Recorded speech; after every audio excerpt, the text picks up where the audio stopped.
Nous vous informons que ce programme contient des propos choquants et vulgaires, interdits aux moins de 18 ans. Ils ont tous un secret. Je leur ai confié une mission, le garder à tout prix pendant tout l'été. Mais sauront-ils relever ce défi sans être démasqués ?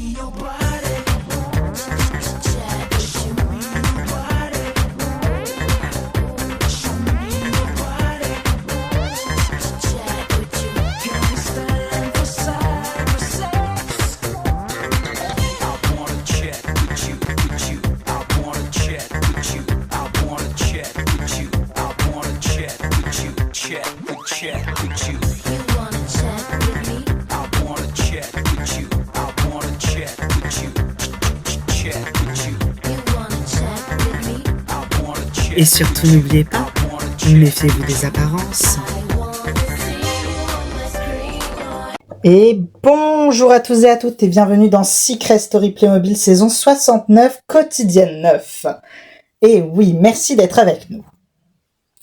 Aujourd'hui, vous connaîtrez les noms des nominés de cette semaine. Et non, c'était une boutade, vous les connaissez déjà. Voilà, et lors du prime, l'un d'entre eux quittera l'aventure. Voilà. Dans cette quotidienne, vous verrez certaines choses. Voilà, vous verrez que la chasse au secret continue. Voilà. Vous verrez également des discussions. Voilà, vous verrez tout un tas de choses qui s'organisent petit à petit dans la maison des secrets. Enfin bref, moi je ne vais pas vous retenir plus longtemps. Je vous fais de gros bisous et je vous laisse regarder la quotidienne. C'est parti. Mouah.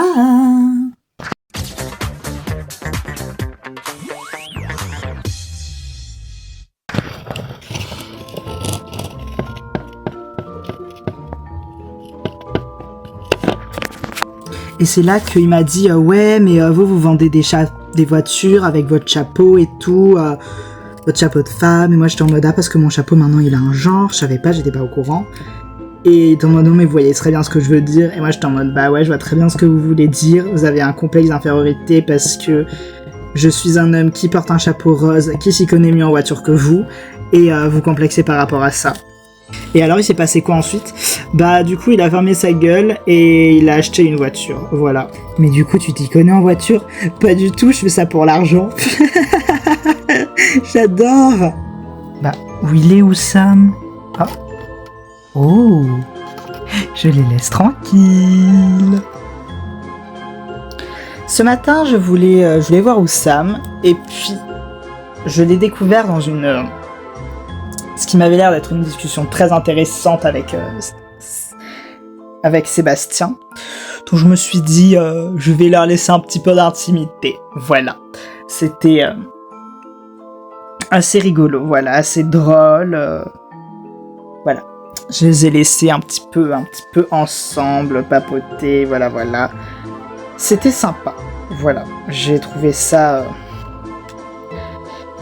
assez drôle, voilà. Comme ça, on leur laisse un petit peu d'intimité et on verra comment ça évolue, voilà tout.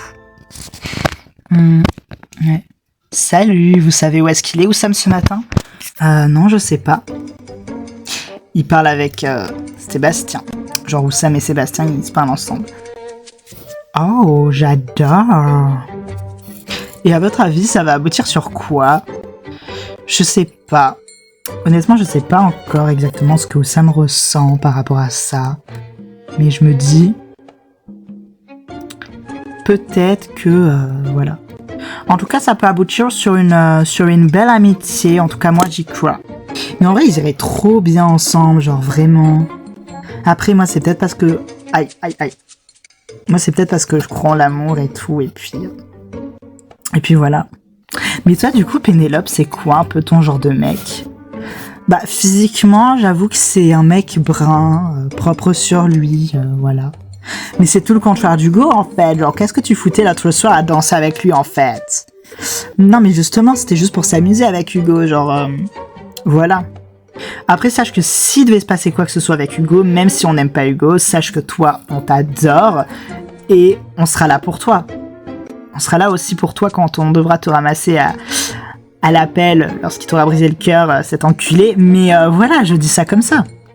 Non, mais vous inquiétez pas, avec Hugo, il se passera rien. De toute façon, c'est pas mon genre. Ok, et mentalement, c'est quoi ton genre? Parce que peut-être que, on sait jamais, hein, peut-être que c'est les bad boys. Non, en fait, je veux un mec qui serait prêt à tout pour moi, qui soit gentil. Je suis un peu égocentrique, j'aimerais un mec qui s'intéresse qu'à moi, et genre je suis un peu son centre du monde. C'est un peu toxique et j'en suis complètement consciente. Mais voilà, après je demande pas un mec qui regarde pas d'autres filles, qui vient pas en aide à d'autres filles. Non, justement, je veux un mec il vient tellement en aide aux autres, il est tellement altruiste, qu'il ferait tout pour moi en fait. C'est ce genre de mec là que je veux. Ah, ok. Vous allez me trouver horrible par rapport à ce que je vais dire, mais quand Pénélope, elle nous décrivait son mec idéal, j'avais l'impression qu'elle nous décrivait son beau-frère. Oh, vous allez me trouver horrible, vous allez dire je suis une horrible personne. Mais genre, je sais pas, genre quand elle nous parle de son beau-frère et quand elle nous parle de son mec idéal, genre, c'est la même description. Après, peut-être que... Enfin, après, ça veut peut-être rien dire. Je veux dire, peut-être que son beau-frère, elle le décrit comme ça parce que c'est quelqu'un de bien, et elle le décrit comme quelqu'un de bien parce que c'est comme ça qu'il est, et ce qu'elle veut, c'est quelqu'un de bien, et pour elle, les gens bien, c'est des gens qui sont propres sur eux, qui sont là pour elle, je suis désolée, mais pour moi, elle a un fétiche sur son beau-frère. Oh. Vous allez me trouver horrible de dire ça. Non, je suis désolée, mais on est d'accord, c'est le cas. Ça me rappelle quelqu'un, ça dit donc. Ah ouais, qui ça? Tu pourrais me le présenter? Non, mais personne, tu connais pas. Bah justement, alors, tu peux me le... Non, enfin, laisse tomber. Alors, moi, sache que tu ne m'intéresses pas, voilà. Ah, mais je parlais pas du tout pour toi, Josh. Je parlais pas du tout pour toi, Josh. Hein. Je suis désolée, mais t'es un peu trop âgé pour moi, genre la différence d'âge. Ah, mais t'inquiète, je le prends pas mal. Genre moi aussi, justement, la différence d'âge, genre non, genre voilà. Tant mieux, heureusement. Donc tu parlais pas de moi? Non. Ok, tant mieux, ok. Non, sur le coup, j'ai eu peur. Mais de toute façon, Josh, même si tu es gentil et serviable et tout, je ne suis pas ton centre du monde. Oui, mais après, tu parles d'un mec pour qui tu deviendrais le centre du monde. Ça, tu ne peux pas l'être dès le début, tu vois. Ouais, c'est vrai. Oh, donc toi, c'est intéressant, ça me rappelle quelqu'un. Ah bon? Non, mais ça me rappelle quelqu'un que je connais qui... laisse tomber. Samira, je peux te parler dans la cuisine. Ouais, bien sûr. On est d'accord qu'elle est en crush sur son beau-frère. Oui. Tu crois qu'on devrait lui dire? Non. C'est un peu immoral. Je pense pas qu'elle soit en crush sur son beau-frère. Je pense que ce qui lui plaît, c'est ce qu'il représente. Tu vois? Je pense que, elle nous a déjà dit qu'il avait une très très longue relation avec sa sœur. Et je pense qu'en fait, au fond d'elle, elle admire cette relation qui dure depuis... elle a 17 ans. Elle le voit dans sa vie depuis qu'elle a genre 10-12 ans. Donc je pense qu'en fait ce qu'elle admire c'est le fait que ce soit une relation longue et qui soit une belle relation parce qu'ils vont se marier, avoir un enfant. Enfin, c'est un peu le genre de relation idéale, tu vois. Tu rencontres quand t'es jeune, vous mariez, vous avez des enfants. Enfin, pour elle, c'est la vie heureuse. Donc je pense pas que c'est sur son beau-frère en soi qu'elle fantasme, mais plutôt sur la situation parce que c'est quelqu'un de gentil, qui est gentil avec la famille de sa sœur, donc avec elle. Quand c'était une enfant, elle était un petit peu genre le point central de la vie de leurs parents, et sûrement de la sœur aussi, parce que c'est une enfant, ça attire l'attention. Et du coup, je pense que lui, il était gentil avec elle quand elle était enfant, sauf que du coup, il fait toujours partie de sa vie, donc il est toujours gentil avec elle parce qu'il a toujours été. Et je pense que du coup, ce qu'elle admire, c'est quelqu'un de gentil, dont elle serait le centre du monde parce qu'elle a un peu ce truc un peu égoïste comme elle nous l'a dit. Et ce qu'elle admire, c'est surtout leur relation qui est longue. Je pense pas que ce soit le mec en soi, tu vois. Ah, ok. Je sais pas, je saurais pas dire. Ouais, t'as peut-être raison. Ouais. Et du coup, elle l'assimile à ça. Oui, mais après je t'avoue, je l'ai remarqué, genre elle a clairement un fétiche sur son beau-frère et sur ce qu'il représente pour elle. Mais je pense pas que ce soit sur le beau-frère en soi qu'elle a un fétiche, je pense pas que ce soit sur Brian. Mais je pense que du coup elle a développé un fétiche autour de sa personnalité et de son physique parce qu'elle les a reliés ensemble dans son esprit d'enfant et elle les a imaginés comme l'homme idéal parce que justement elle le voit comme un homme idéal par rapport au fait qu'il ait une longue relation avec sa sœur, qu'elle est très proche de sa sœur, que du coup par extension elle est proche de lui et que du coup elle le voit un peu comme le mec parfait parce qu'elle le voit par le prisme du mec qui est le mec de sa sœur qu'elle a vu toute sa vie, tu vois, et qu'ils ont une relation heureuse et elle veut une relation comme celle-là, tu vois. Elle croit au grand amour et elle voit que sa sœur vit le grand amour avec un mec, donc elle se dit, ma sœur vit le grand amour avec un mec, donc je veux un mec comme celui de ma sœur avec qui je vivrai exactement le même grand amour. Je pense que c'est surtout ça. Ah, pas con. Et vous parlez de quoi? On parlait du grand amour. Ben j'adore parler du grand amour, on peut revenir parler là-bas. Oui, on prenait la limonade, on arrive. Ok. Parfois, j'ai l'impression que Samira et Mélissa parlent sur moi, mais après, je sais que je suis quelqu'un qui a beaucoup, malgré moi, cette impression d'être un peu le centre du monde, que tout le monde parle tout le temps de moi. Voilà, je suis un petit peu parano. Donc, je me dis que c'est sûrement ma paranoïa qui fait que j'ai toujours l'impression que tout le monde parle sur moi. Genre, typiquement, il y a des moments, Hugo, il parle avec Assim, puis je le croise, il me sourit et je lui souris, et je suis en mode, putain, est-ce qu'il lui parle de moi, qu'est-ce qu'il dit? Et enfin, non, il parle pas de moi, en fait, c'est ridicule, mais je le crois tout le temps, donc avec Mélissa et Samira, c'est sûrement pareil. Et du coup, après, je m'en veux, parce que je me dis, putain, mais elle parle pas de moi, et moi, je pense, et enfin, c'est un peu toxique, mais voilà, n'empêche que j'ai cette impression, et ça m'énerve d'avoir cette impression, en fait. Parce que je sais qu'elles le font pas. Mais en même temps, je peux pas m'empêcher de me poser des questions en mode « Et si elle le faisait, en fait ?» Et voilà. Mais ça va, t'es pas trop déçu d'avoir perdu tout ton argent? Non, pas du tout. J'ai su jouer tout en restant fidèle à mes valeurs et à ma loyauté envers les autres. Et en même temps, j'ai buzzé. J'ai pas trouvé de secret, mais j'ai tenté. Et je trouve que c'est hyper important. Et puis c'est pas grave, il reste beaucoup de semaines, il y aura des jeux, je me relèverai, ma cagnotte elle évoluera. De toute façon, c'est de l'argent fictif, donc je m'en fous. Voilà, il y aura des jeux pour gagner de l'argent, c'est pas un problème. Et puis voilà, je rebuzzerai à un moment donné, je trouverai un secret. Voilà, c'est l'important, c'est d'essayer. Et j'essaierai jusqu'à trouver. Et je m'arrêterai pas parce que c'est le jeu, tu vois. Et le plus important, c'est de jouer tout en gardant ses valeurs humaines. Et pour l'instant, c'est ce que je fais. Et justement, je suis très très fière de moi. Donc ouais, j'ai perdu tout mon argent, mais je suis hyper fière de moi. Et c'est pour ça que je te trouve très charmant. Voilà. Tu un homme bien et gentil. Et c'est pour ça que je pense que moi, je suis fière de toi aussi. Je suis fière de toi. Merci. Mouah. J'adore. Et toi, t'as pas des petites idées de secrets en tête ou quoi? Non, vraiment pas. Après, c'est vrai qu'avec les indices qu'on a, c'est compliqué. Eh oui. Dis-moi, ça te vexerait si un jour, genre, je trouvais ton secret ou quoi? Ah, pas du tout. Ça me vexerait pas parce que, comme tu l'as dit, c'est un jeu et tu briserais pas tes valeurs humaines en le faisant. Oui, mais j'ai peur de briser ma loyauté. Écoute, on reste dans un jeu. La loyauté est son niveau des valeurs avec autrui, mais trouver un secret, ça fait partie des règles du jeu. Et sache que moi, je suis à l'aise avec ça. Ok, tant mieux. De toute façon, je peux plus buzzer, donc ne t'inquiète pas, je ne te buzzerai pas pour l'instant. Mais c'est vrai, je me demande un peu ce que c'est ton secret, parce que j'arrive pas à savoir, genre... T'as l'air d'être un peu dans le surnaturel, genre les indices ils le laissent présager et tout, mais je sais pas si j'arrive pas à savoir. Ah bah écoute, tu trouveras, ou pas, hein, moi je sais pas, mais voilà, il veut pas te le dire. tu trouveras. Et toi, moi non plus, j'arrive pas à savoir. Eh bien pareil, tu sauras un jour, mais pour le moment... Tu ne sais pas. Et peut-être que c'est moi qui te trouverai ton secret. Et oui, peut-être. Ou peut-être que j'irai en finale avec mon secret.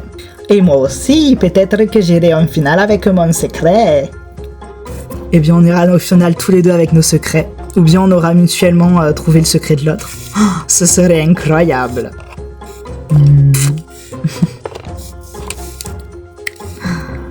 N'y pensez pas trouver quelqu'un comme toi. Et je suis contente. Moi aussi. C'est vrai que Warner, c'est une très belle rencontre. Et je suis contente de l'avoir rencontré. C'est quelqu'un que j'aime beaucoup et ça me fait du bien de voir des cas des personnes comme lui qui ont des valeurs humaines dans lesquelles je me reconnais. Voilà. Bah quoi, qu'est-ce qu'il y a? Non, rien. Bah si, vas-y, tu sais que tu peux tout me dire, hein, t'inquiète. Bah, Manon, là où tu vas? C'est vrai que Manon, elle est un peu distante des fois ces derniers temps. Genre, on rigole et tout avec notre clan des fois. Genre, et quand je dis notre clan, évidemment, je ne parle pas de Cassim, Hugo et Rodonia, hein, voilà. Je parle des vraies personnes du clan, MDR. Et je sais pas, je la sens un peu distante. Mais distante mentalement, pas physiquement. Et en même temps, parfois, c'est physiquement, c'est pas mentalement. Et du coup, je sais pas trop. Et je me dis qu'elle doit avoir un problème, qu'elle doit avoir un truc dont elle ose pas parler, peut-être c'est en lien avec son secret, je sais pas. Et du coup, ça m'énerve parce que ça m'énerve de voir mon amie comme ça et j'ai envie de savoir. Et en même temps, si c'est en lien avec son secret, je peux pas savoir. Et du coup, ça me saoule, quoi. Je me dis, mais Manon, parle-moi, je suis ton amie, tu peux tout me dire. Et elle reste fermée comme une huître. Mais Manon, parle-moi. Bon, Manon, assis-toi sur un lit et parle. Non, mais y a rien, je t'assure, c'est juste que quoi? Non, mais rien du tout. Mais parle-moi, je suis ton amie, tu peux tout me dire, t'inquiète pas.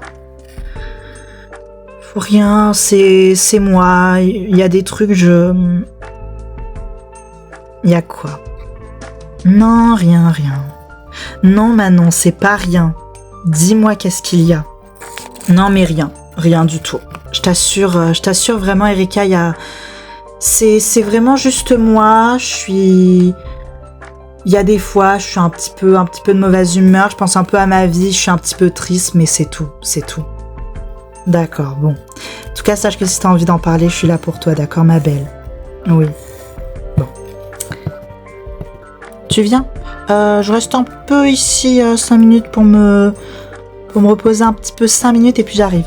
Ok, des bisous. C'était un peu intrusif quand elle essayait de me faire parler de ce qui allait pas. Et en plus, elle a pas vraiment essayé de m'écouter, de savoir ce qui allait pas. Alors que clairement, elle le voit en fait que je me sens pas forcément... que je me sens parfois un peu exclue de leur conversation. Elle le voit et elle se demande quand même ce qu'il y a et elle va pas chercher plus loin. Donc en fait, elle me force à parler, mais à côté de ça, elle n'arrive pas à comprendre en fait quand je me sens exclue. J'arrive pas à comprendre pour sa réaction de comment elle fait pour pas comprendre en fait. Enfin, c'est assez évident et elle arrive pas à comprendre. Je comprends pas. Elle est lapin, vous savez quoi? Non quoi? Moi je vous le dis, moi je suis un frappadingue. Je vais buzzer. Tu vas buzzer qui? Samira et Oussam. J'ai pas beaucoup d'indices mais je sais pas. Je le sens, je vais buzzer un truc. Allez, c'est parti, j'y vais. Oh, mais non. Bah après c'est Louis, hein. Oh. Et tu crois qu'il va trouver? Ah bah ça j'en sais rien. Et allez.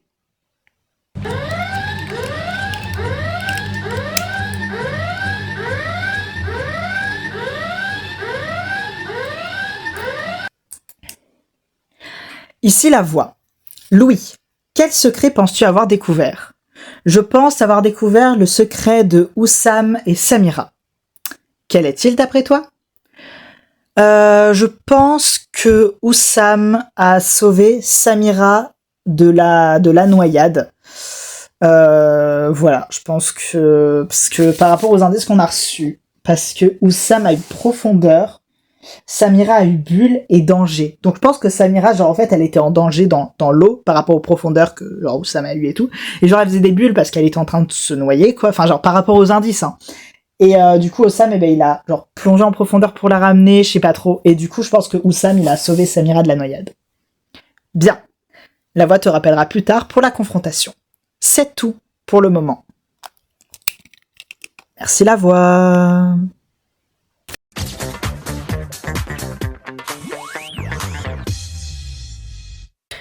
Et c'est l'heure de la soirée. Wouh! Yeah, j'adore. Ouais. Danse avec nous, Manon. Ouais, c'est ce que je fais. Yeah. Y'adore. Allez, wouh, Secret Story Piano du 69. Et ouais, wouh, on danse. Allez. Oui. Et allez. Ouais.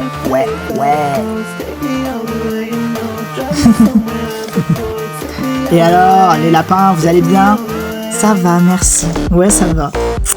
Super. Va falloir lui dire à un moment donné. Ta gueule. Mais qu'est-ce qu'il y a? Qu'est-ce qu'il a dit? Rien, il me taquine. Ah, ok. Wouhou! Allez! Wouhou! J'adore!